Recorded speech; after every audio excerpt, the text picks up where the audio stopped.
have any sort of suggestions for how we as a society, and by we I mean the administration, the school, the parents, and the government as well, can kind of remedy this problem and find a way to move forward? So one of the remedies is out there. It will be out there in April, I guess, starting from elementary, which is the new curriculum. I don't want to talk more about it in detail because I'm still studying and reading about it.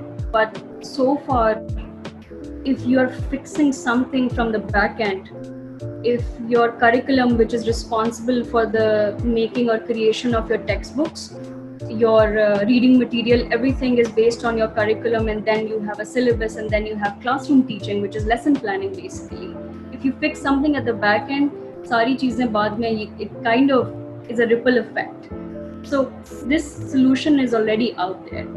One of the other solutions I would really like for both public and private schools to implement is that have small workshops or mini meetings with parents, students, and teachers all together, and talk them through the syllabus and curriculum. Even though if you have parents who are not interested or not educated, just bring them aboard and try to simplify the whole process so they understand, or they have this expectation that our kid is not going to learn through old orthodox methods, but new untraditional and modern methods as well. So these two things can easily remedy all of these things. One of the interesting things which I noticed when I came back from Finland is that, or maybe it was a realization, that in a parent-teacher meeting, when a parent is meeting a teacher about the students,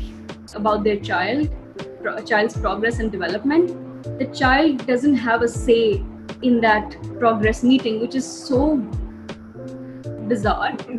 Let the child take responsibility of what they have learned and try to reason with them. Parents ke through jab teachers jate hain, doesn't really make sense to me. So see, this kind of model needs to change throughout. And I know that some parents might think that it just increases more burden over them, but they just have to listen and understand what is going through the school's environment and how the children are going to be educated. Yeah, I think that the culture of schools is such that students don't really have a voice. I mean, they have a voice, but they aren't allowed to raise their concerns or give their suggestions, etc. So just giving them respect and valuing their opinion goes a long way in this situation. And I mean, from my school experience with parent-teacher meetings, it's always just ke ye grades aa rahe hain, is tarah ki hai, ya phir, you need to work on it academically or whatever. It's kind of just shoving information down your throat as opposed to trying to find a solution together and, engaging the student and asking them what they want. So kind of bringing the conversation back to Pakistan, I would have like a twofold question. That first, we talked about some of the problems that exist within us as a society, but from an educational point of view, what are some of the things which can be provided to teachers, like certain tools or certain guidelines for them to kind of engage in a student-centered model? And second part of this would be, like, with your experience in Finland, how can we as a society or as a country use that as a role model to kind of develop on our own education system?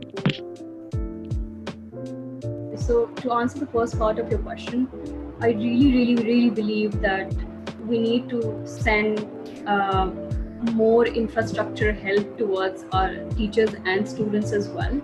So they have, so they do not have connectivity issues. They have their devices, no matter how, which model it is, doesn't really matter, but they still have some working model to work on. And then the other important thing, which I think I have been advocating ever since I came back, is proper teaching training programs. And I'm not talking about 1 month or 2 month programs. I know that we have B.Ed and M.Ed in Pakistan, but I would really hope that we make them more rigorous and based on models which exhibit critical thinking, and then all these new kind of educational models where teachers can actually learn and can be competitive as well. So these are two tools which will be which will be very helpful for the teachers. Another informal tool would be that young teachers and all the teachers who are experienced sit together and work and collaborate with each other. I have seen this trend over here in Pakistan that experienced teachers sometimes do not like to share their knowledge. I don't know why. And young teachers are kind of new, so they do not want to ask for help. But one of the things which has really helped me out to kind of break that barriers with other teachers is that just to offer help and then receive help at the same time. If we apply the same model over here, it might not work, but something which would really work is that we focus in classrooms on skills and competencies instead of having a knowledge barrier that a student of 9th grade should know about 4 or 5 topics in biology and the rest will be taught in 10th grade. Same goes for OA levels as well. So they should have skills and competencies inculcated in the classroom instead of having these, how do I say this, artificial goals, or in technical languages they are called performance goals, not mastery goals. So should be inculcated. Your example of Finland actually reminded me that in my SAT English section, they often had paragraphs or just essays about how Finland reformed its education system or just as itself as a country. And one of the points was that they included educationists in the policymakers. So that I think was very relevant even for our society, because the policy makers of Pakistan are not really informed about the particular field. So for instance, actually I just saw a webinar by Harvard Pakistan Forum. Wait, actually I messed up the name. Anyway, so basically the education minister was part of it, and he kept saying that you guys would know better because you are educationists and I'm just part of the parliament, right? So I don't know anything about all these models you're talking about. I'm just part of the parliament and I'm involved in the politics of it, and I don't know much about the on-ground reality in that sense. So what would you say to this suggestion that if we kind of include professionals of those fields in the policy making of our country? That would be ideal.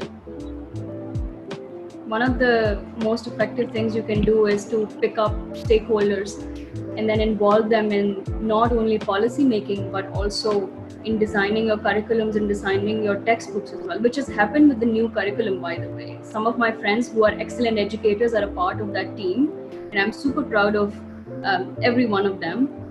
But the thing is that you not only want to include educators but also students as well, either former students or students who are still in that system, that kind of flow. So jitne bhi stakeholders hain, they need to be a part of these processes. And if he said that he's a politician and he's involved in that, and that's absolutely correct, and that's so unfortunate that education system is heavily, or all the decisions are heavily influenced by politics and economics around us. It should not happen to some extent, economics maybe, but politics has no role in deciding what to do or what not to do when it comes to educating children of this country.